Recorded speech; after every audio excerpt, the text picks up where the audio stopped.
graded copy. I can't even imagine that a 7 or an 8 exists of the 1963 X-Men #1. You know, I have that's a crazy. reprint of the original signed by Stan Lee, but Yeah. I don't know how much that's going to get me. Because you're talking about CGC and all of this and signed books, I'm going to go run and grab something. But we will wrap up in a minute. Michael knows what it is because I've already shown it on the show. Not again. But this is going to be your moment. Michael, you can let people know where to keep in touch with you. Rachel, you do the same. I'll be right back. Yeah, you guys can find me on Twitter at Michael X Shirley or on Instagram at I Hate Michael Shirley. Rachel, where can they find you? You can find me on Twitter at Rach Goodman or on my author Instagram account, which is at Rachel Radner Author. Yeah. And what about you, Andy? Where can everyone find you? Oh, Facebook is Andy Smith Cartoonist because somebody took Andy Smith art. Yeah, I hate that. They took Michael Shirley too. That's why I had to get Michael X Shirley. And then at Andy Smith Art on Instagram and Twitter. Okay, so I have the only thing that I've ever had CGC graded.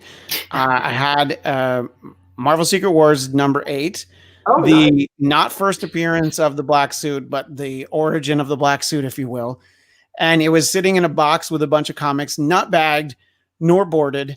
And I got it back as a 9.2. Wow. But I also had it triple signed by Mike Zeck, Jim Shooter, and Mike Beatty, John Beatty, sorry. So the and I was told by somebody that I know that runs a comic shop in Burbank that if he had this book triple signed and a 9.2, he would sell it for $500. So I'm waiting for the black suit to show up in a Tom Holland movie, and then I'll sell it for $1,000. But for now, I'm pretty excited to have gotten the triple sign for a book that I didn't take care of.